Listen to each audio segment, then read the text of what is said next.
Muy bien, iglesia, hoy estamos cerrando nuestra serie de quién soy yo para el Señor. Que no es otra cosa que hablar de identidad, ¿cierto? ¿Quién soy para el Señor? ¿Quién soy para Él? ¿Qué significo yo para mi Redentor? Y creo que hemos caminado un sendero muy lindo, muy específicamente durante este mes de agosto, inspirados en Primera de Pedro 2:9. Y me puse a indagar una versión que también me gusta, Nueva Biblia Viva. Es una versión bellísima y me gustó la expresión que hay allí. Y hoy quiero hablarles de somos el pueblo que Dios compró. ¿Usted es el pueblo que Dios compró? ¿Usted sabe que el Señor lo compró? ¿Usted sabe que el Señor pagó un precio por usted? Muy bien. De eso vamos a hablar. Y me gusta el texto en esta versión que dice: pero ustedes son una familia escogida, son sacerdotes reales y son una nación santa. Son un pueblo que Dios compró para que anuncien sus obras extraordinarias. Él fue quien los llamó de las tinieblas a su luz maravillosa. Así que hoy estamos cerrando esta serie y quiero resaltar en este punto, en esta última prédica de este mes, el valor de haber sido comprados por el Señor.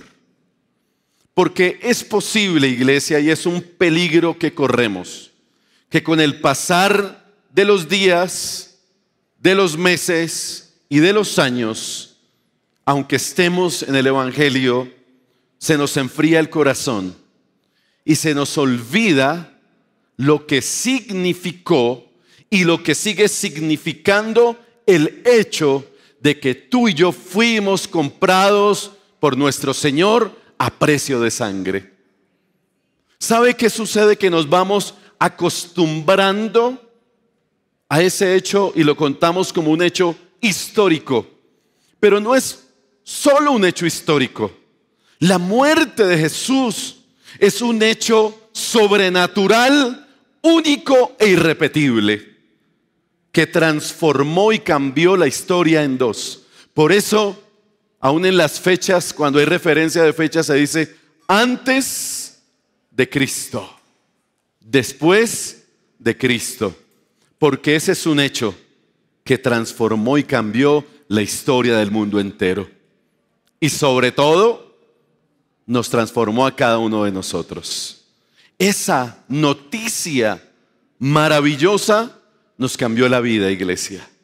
Por eso no podemos dejarlo en un hecho como una noticia que pasó hace muchos años y se quedó allí. Tenemos que recuperar y volver al valor que Jesús pagó en la cruz del Calvario por salvarnos a nosotros. No podemos devaluar ese acto maravilloso.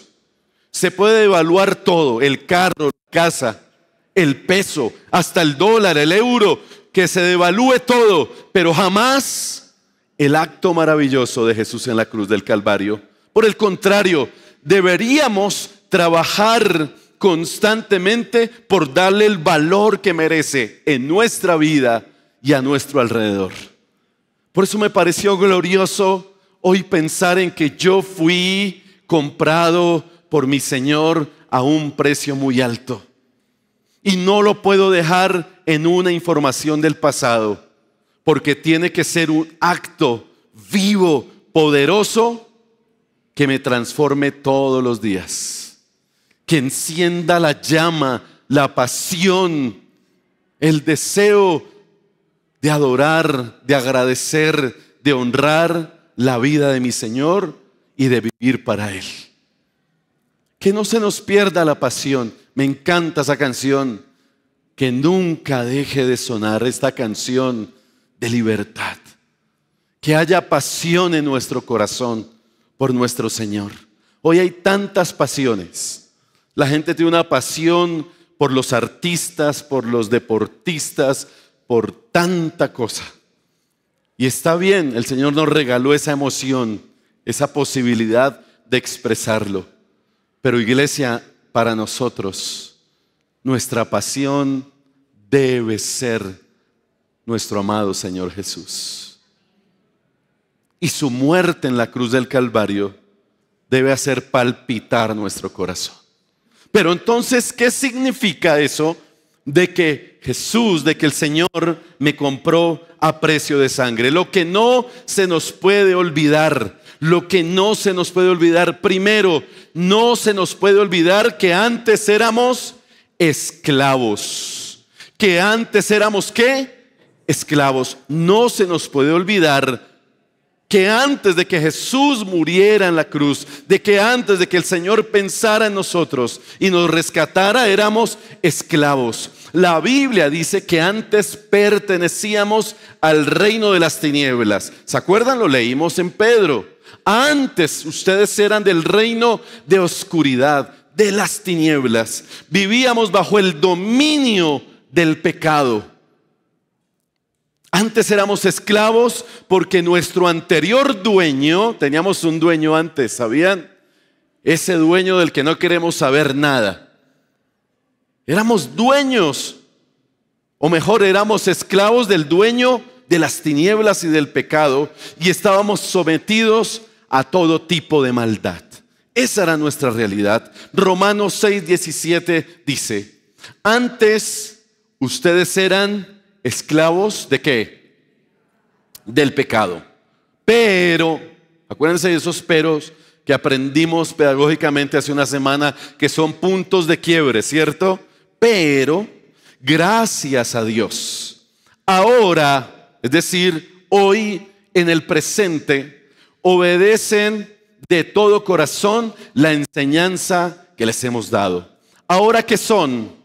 Ya no son esclavos. Ahora tú y yo somos libres de la esclavitud del pecado y se han hecho esclavos, pero de la vida recta. ¿Nos cambió la vida o no nos cambió la vida? No se nos puede olvidar que antes fuimos esclavos y ahora somos libres en Cristo Jesús. Ser esclavo del pecado, por supuesto, es un estado humillante. Porque cuando somos esclavos, perdemos los derechos. Dígame, ¿qué esclavo tiene derechos? Los pierde por completo. La esclavitud hace que perdamos el derecho. Nos convertimos en personas dominadas, sin oportunidad de elección. Un esclavo pierde el criterio. Un esclavo pierde su autoestima. Se destroza su autoestima. Yo no sé cómo sería en el periodo de la esclavitud una persona en sus emociones. Una persona humillada constantemente seguramente tiene su autoestima absolutamente destrozada.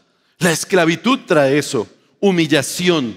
La esclavitud destroza nuestras emociones. Seguramente cuando somos esclavos no encontramos motivaciones para vivir. Pero ¿sabe qué es lo peor? Que con el pasar del tiempo la persona se puede acostumbrar a vivir en esclavitud. Y nos pasa como hijos de Dios, que a veces no hemos soltado todas las cadenas o no hemos permitido que el Señor rompa todas nuestras cadenas. Y aunque venimos a la iglesia, aunque cantamos, alabamos y a veces leemos la Biblia y por ahí de vez en cuando oramos, todavía tenemos cadenas y grilletes.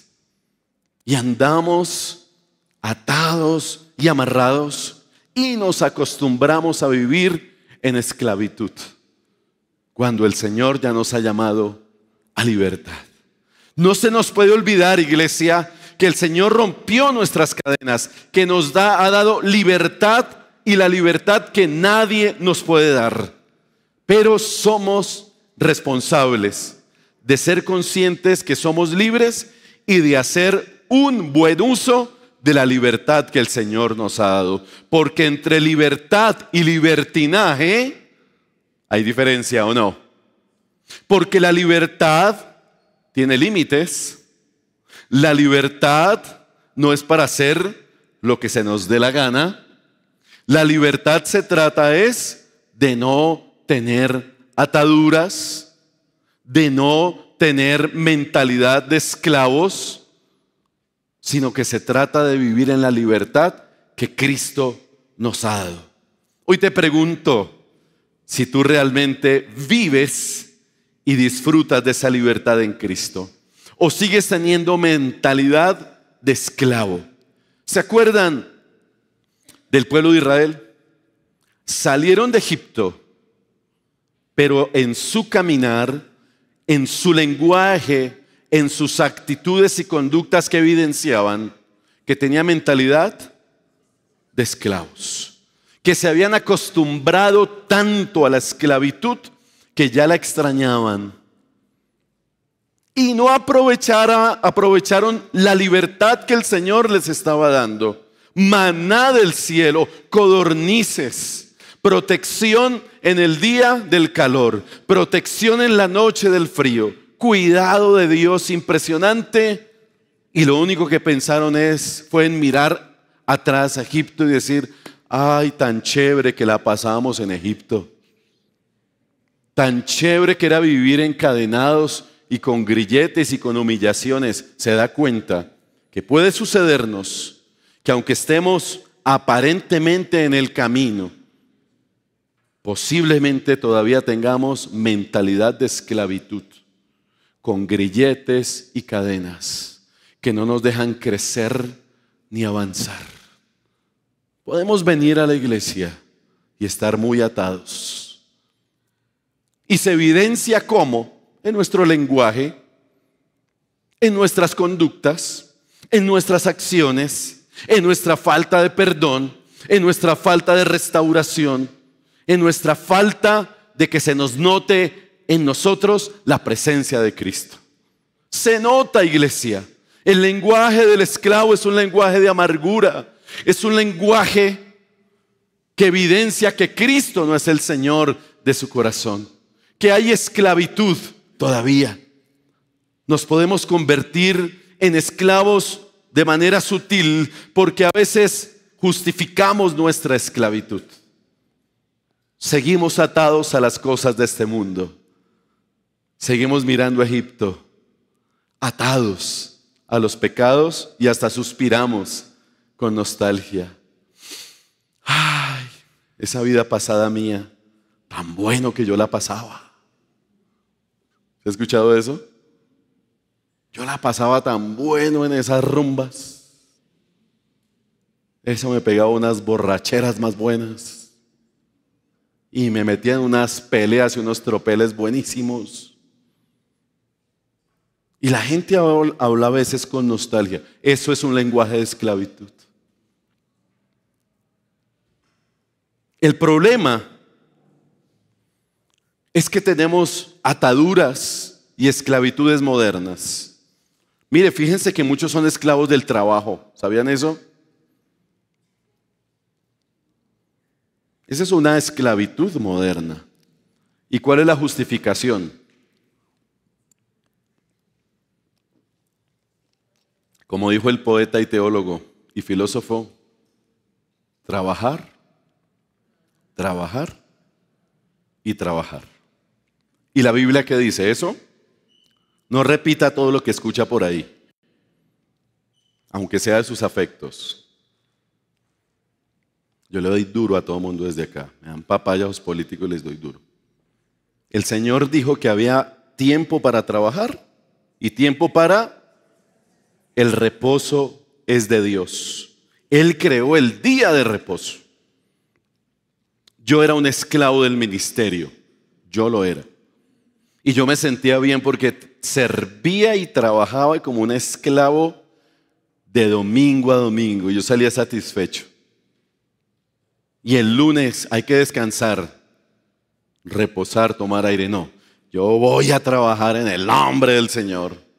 Y sacrifique salud, familia y el reposo que tanto necesitamos. ¿Se da cuenta? Yo me puedo volver esclavo del ministerio. Yo he aprendido a decir, no, yo ya no tengo culpabilidades en mi corazón. Porque yo veo a Jesús y Jesús le dijo no a la multitud. O el Señor le dijo sí a todo mundo. Vaya a los evangelios Y Jesús no fue esclavo ni de su ministerio ni de las personas.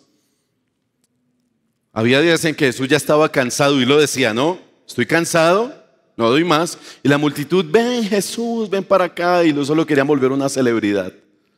Y el Señor decía, nos vemos mañana. Pasaba al otro lado del río, se tiraba a orar a los pies del Padre. A veces invitaba a comer a los discípulos y se pegaba un buen sueño, así como en la barca cuando estaba la tormenta. El reposo es un regalo de Dios. Trabajar es importante, pero ojo con esa esclavitud moderna, porque hoy a esa esclavitud moderna, al materialismo. Hay un materialismo extremo, un deseo de tener, porque tener te da valor ante la sociedad. Y las desgraciadas redes sociales se volvieron una desgracia. Porque entonces uno ve a Cristiano Ronaldo de la esposa en esas vacaciones. Y usted dice, no, yo me voy a dar esas vacaciones, así sea en el río Magdalena. Y no en un yate de esos, en una chalupa. Y hay gente que se ha obsesionado con eso. Obsesión, trabajar para tener. Y hay que tener. Y se vuelve una esclavitud moderna, dañina y enfermiza. Y nos estamos dejando envolver por eso, por un sistema esclavizante y absorbente, muy alejado del plan y del propósito de Dios. Nos volvemos esclavos del estudio. ¿Hay que estudiar? Sí. Qué bueno estudiar. ¿Cómo vamos a decir que no? Si nosotros impulsamos y apoyamos a nuestra hija. Pero, por ejemplo, nunca ella negocia y negociamos las cosas de Dios por el estudio. Plop, sí, señores. Y ya a esta altura no tenemos que decirle, tesis, pasantías, universidad, prioridad, el que me permite estudiar, el que me da la vida y el recurso para estudiar. ¿Se dan cuenta, iglesia? ¿Sí ve que sí podemos ser esclavos? ¿Y por qué no vienes? No, el estudio. Jóvenes, nunca lo negocien.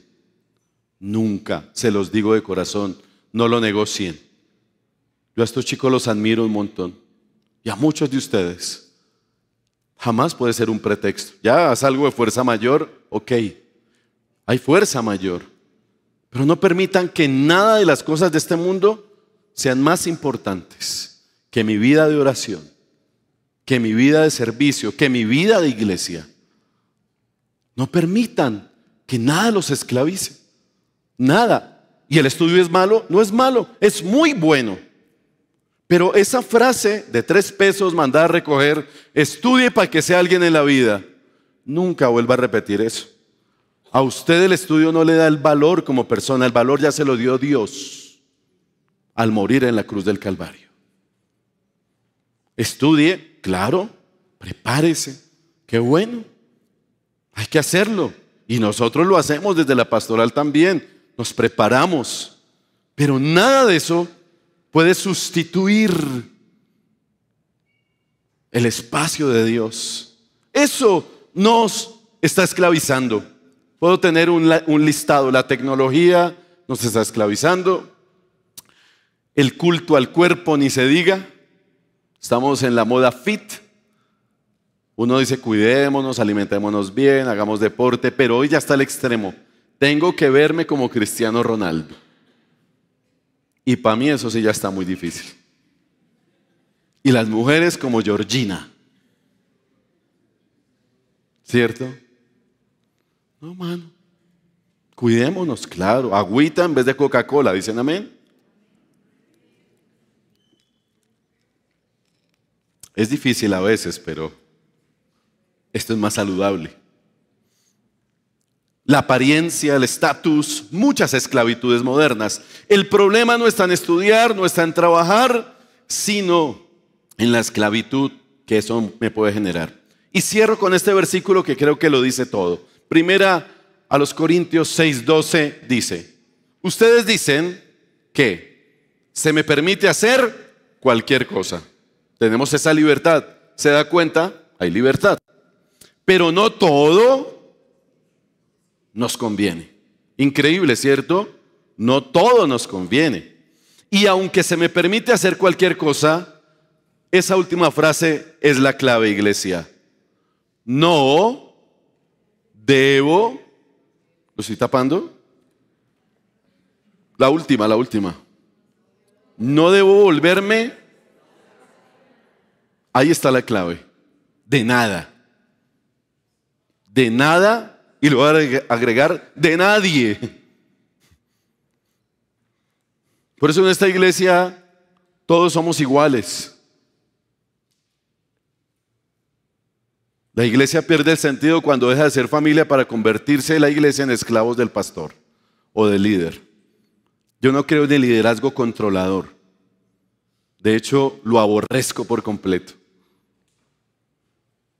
Voy donde mi líder a ver si me como hoy estas papas fritas.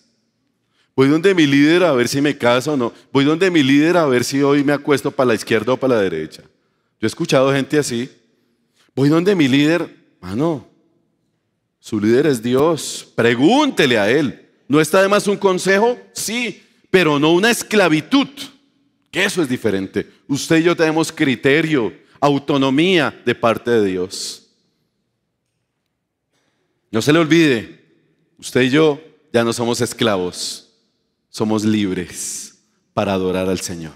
Lo segundo que significa esto es que fuimos comprados a precio de sangre. El precio que el Señor pagó fue un precio alto. Bonhoeffer lo dijo, ¿verdad? Gracia cara versus gracia barata. Y nos centramos en esa gracia costosísima, carísima. El precio fue alto.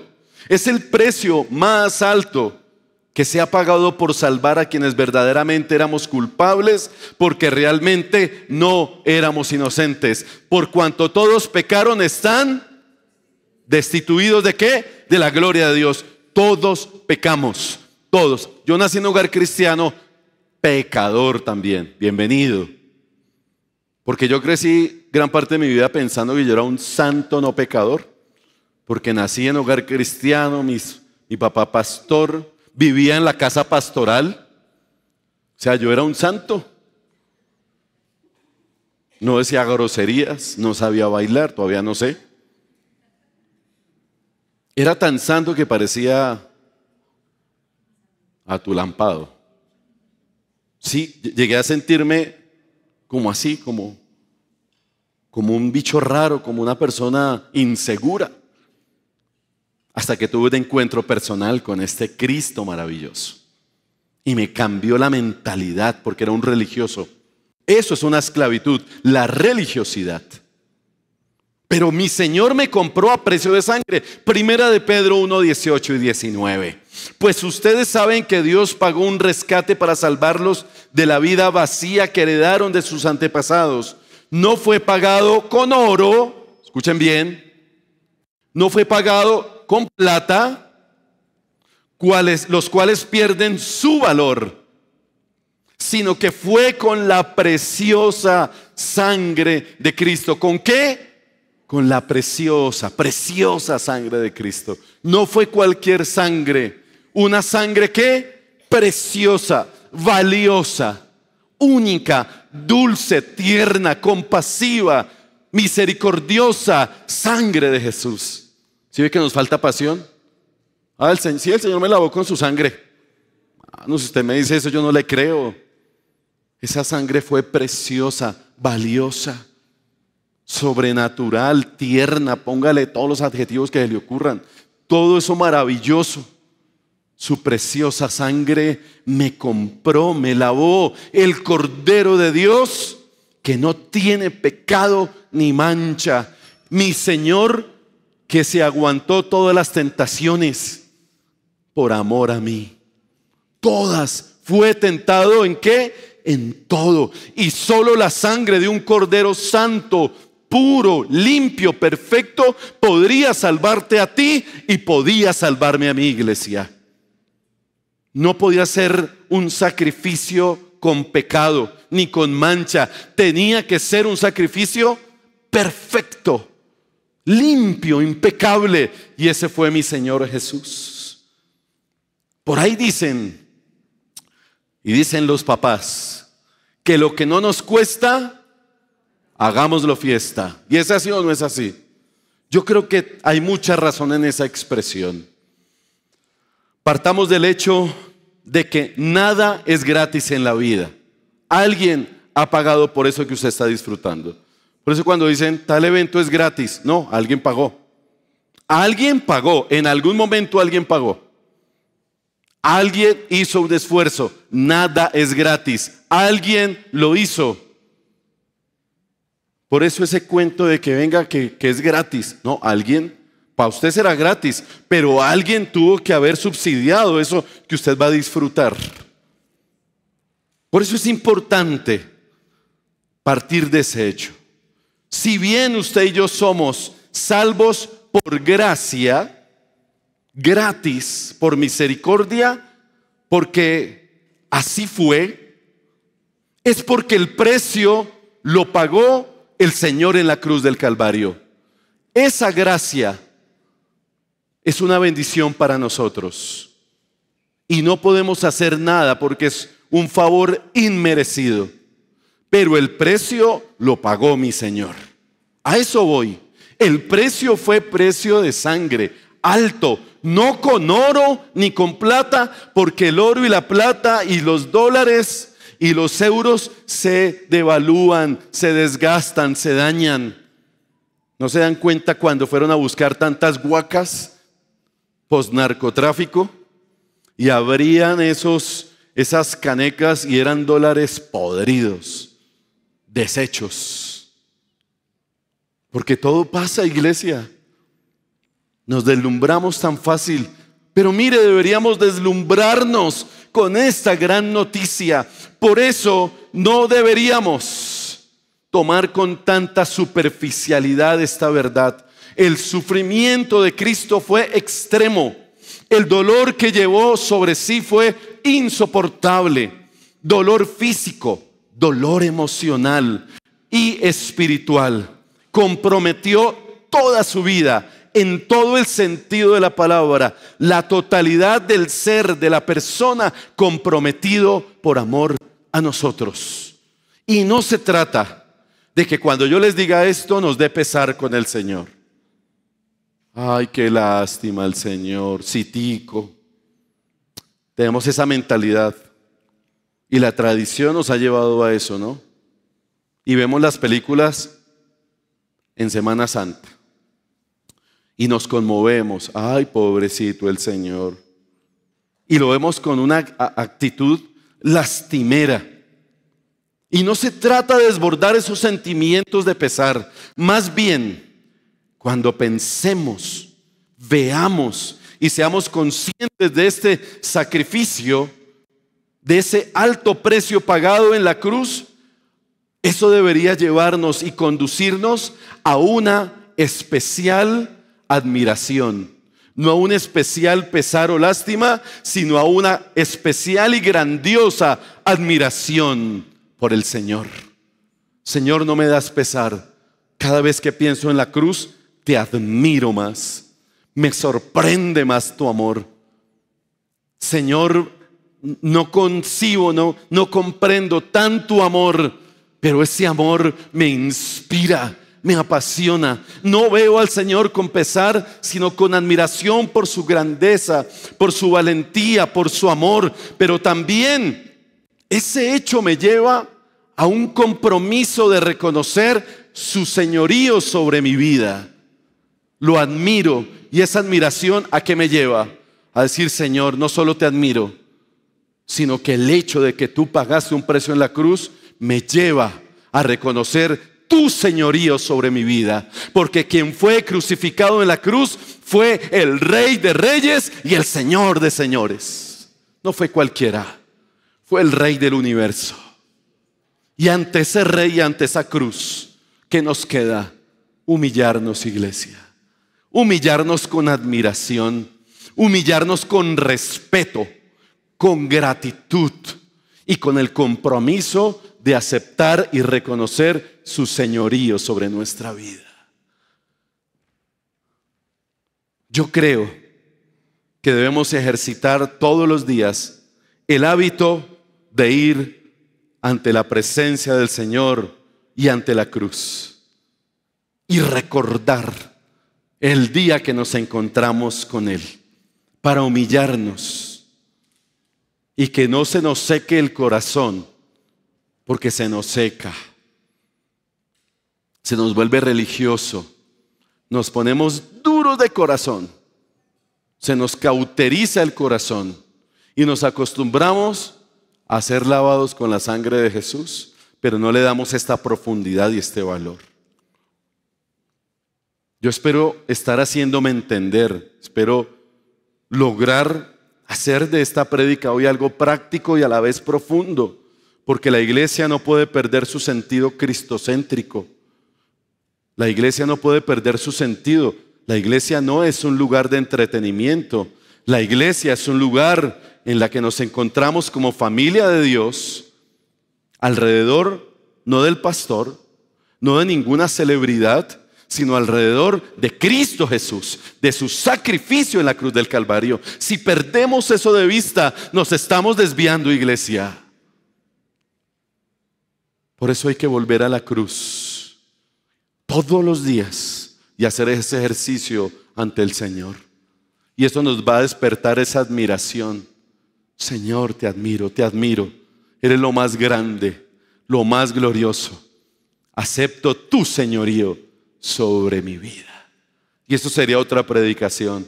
¿Qué implica aceptar el señorío del Rey de Reyes, el Señor de Señores, sobre mi vida? Tercero, para que se despierten, voy terminando, los que están dormidos y el Señor les está hablando en sueños. Al final me van a decir, es que estaba concentrado en la cruz. Estaba yendo a la cruz. Tercero, no se nos puede olvidar que fuimos, ¿cuántos han sido perdonados? ¿Para qué? Ay, ¿a cuánto les gusta perdonar? Costoso, ¿cierto? Y depende, decimos depende. Depende a quién, depende cómo y depende por qué. ¿Pero usted cree que el Señor nos dijo depende? El Señor, a ver, tus pecados, Alcirita, voy a mirar si te perdono. No, Alcirita vino a los pies de Jesús. Señor, aquí estoy. Como el hijo pródigo, todos llegamos como el hijo pródigo, sucios, malolientes, vueltos nada. Y el Señor salió a nuestro encuentro y nos besó, nos abrazó y olíamos a terrible. Todos, sin excepción. Así usted haya nacido en un hogar cristiano y sea muy hijo de pastor, usted olía religioso, como yo. A golpe de ala de religioso, horrible. Y el Señor así me abrazó, me besó, me bañó, me limpió, me curó las heridas, me lavó con su sangre, me dio un vestido nuevo, sandalias nuevas, anillo nuevo. Y eso tuvo un costo altísimo. Pero he recibido ese perdón para perdonar. Romanos 3:25. Para que no crean que es un invento mío. Usted dirá, solo el pastor se lo inventó. Pues ahí está. Pues Dios ofreció a Jesús como sacrificio por el pecado. Las personas son declaradas justas a los ojos de Dios cuando creen que Jesús sacrificó su vida al derramar su sangre. Este sacrificio muestra que Dios actuó con justicia cuando se contuvo y no castigó a los que pecaron en el pasado. Está claro, iglesia, que tú y yo merecíamos el castigo, ¿o no? Todos pecamos, pero todos fuimos perdonados. Él llevó todo el peso de mi maldad y de mi pecado sobre sí. Y su sangre se derramó para limpiar mis pecados.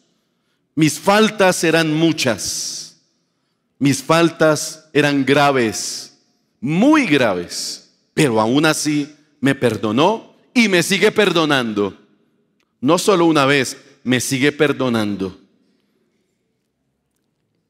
Por eso debemos ser conscientes que ese perdón no se puede quedar ahí. Porque el perdón que recibimos tú y yo debe trascender y aplicarse de la misma manera frente a las faltas de los demás, por graves que sean. Por muy dolorosas, por mucho dolor que nos hayan causado, es necesario el perdón.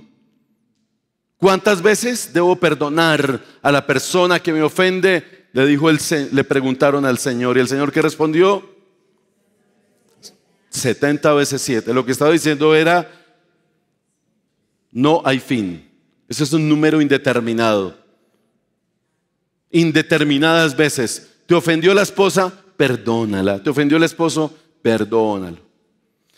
Tus hijos, perdónalos. Tu suegra, perdónala. Ay, ahí se puso más difícil, ¿no? Ahí dijeron, se puso espeso el pastor con lo de la suegra. ¿Cuántos quieren a la suegra? No, bueno. Y yo la tengo acá, pero no porque la tengo acá va a decir que la quiero. Ella lo sabe. Somos como madre e hijo.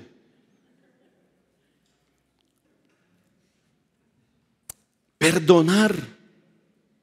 Qué difícil perdonar. Qué difícil. El perdón que recibimos debe trascender y aplicarse, como lo dice Colosenses 3:13. Vamos a verlo. Sean como.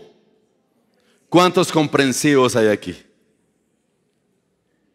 Algunos hacen así, se esconden.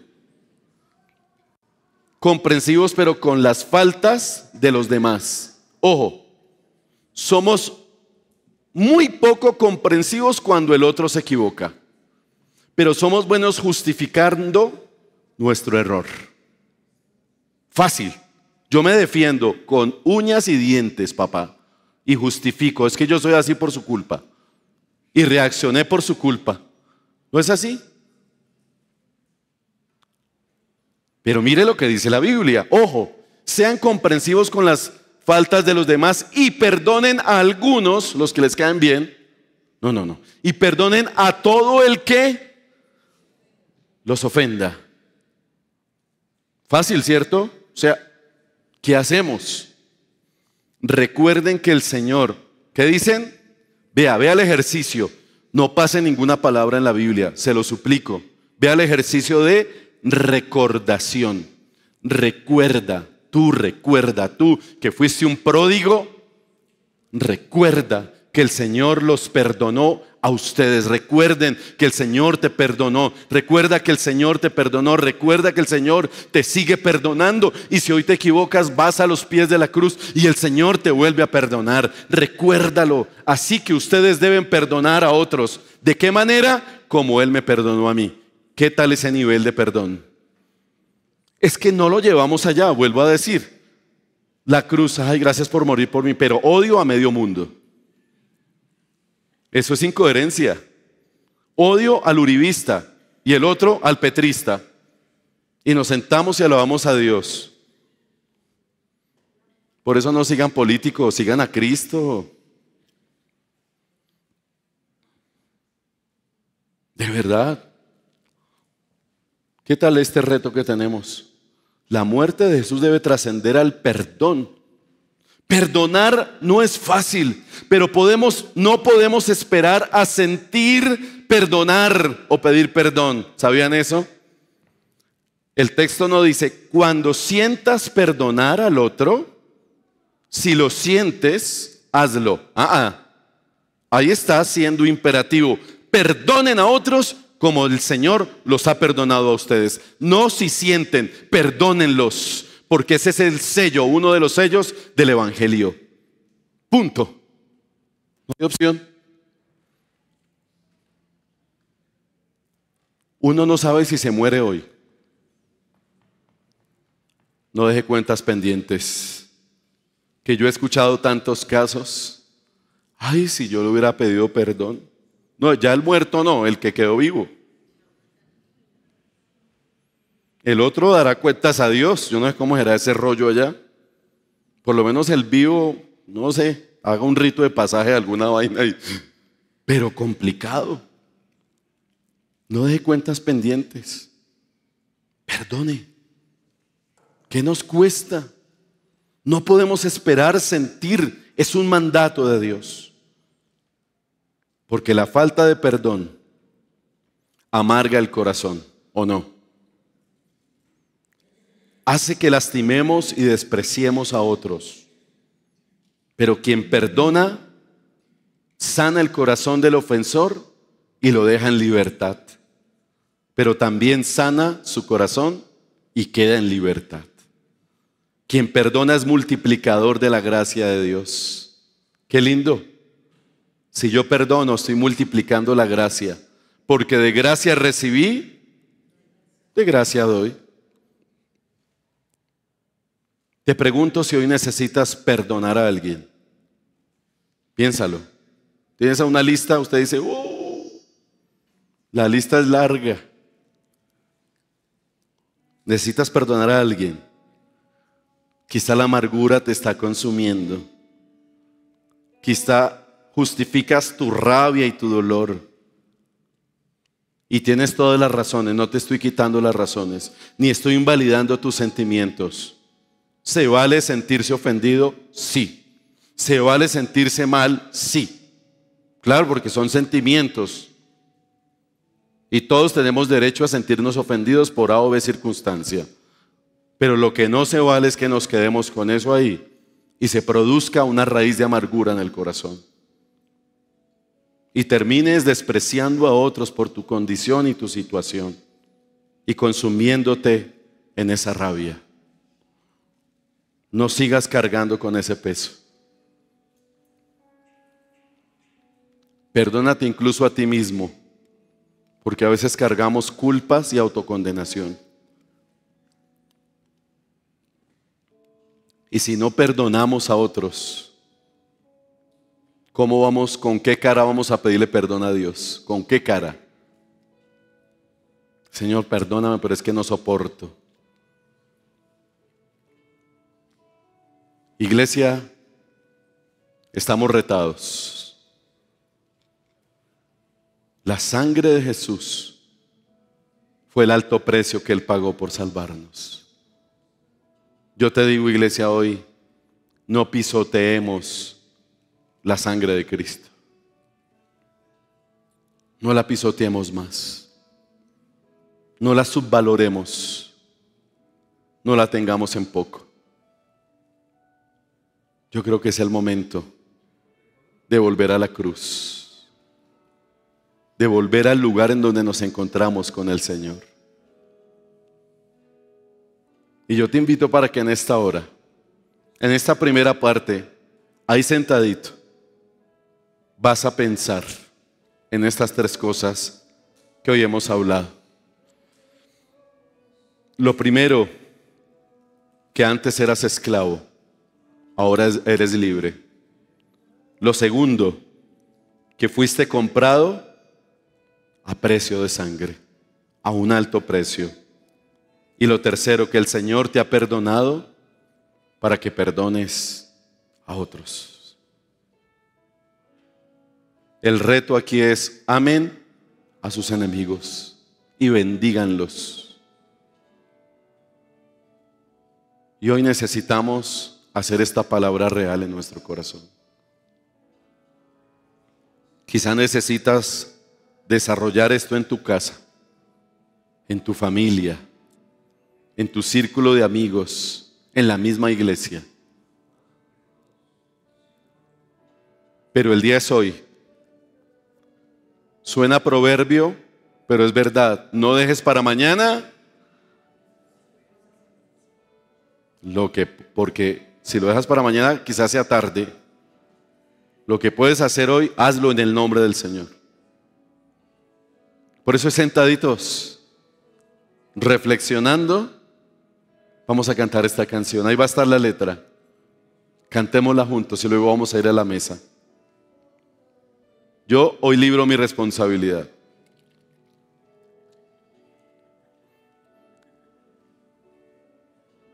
Ayer tuve que perdonar. Tuve mucho estrés en un evento de 2 días. Y palabras fuertes en medio de la tensión. Y el Señor me dijo, mañana vas a ir a la mesa y vas a hablar del perdón. Déjalo ir. Y me siento liviano, tranquilo, chévere, fresco. Ese es el amor de Dios. Si se te olvida, vuelve a la cruz, donde empezó la amistad con tu Señor. Volvamos a la cruz hoy. Y mañana, y pasado mañana. Señor, volvemos a la cruz. Hoy volvemos a la cruz.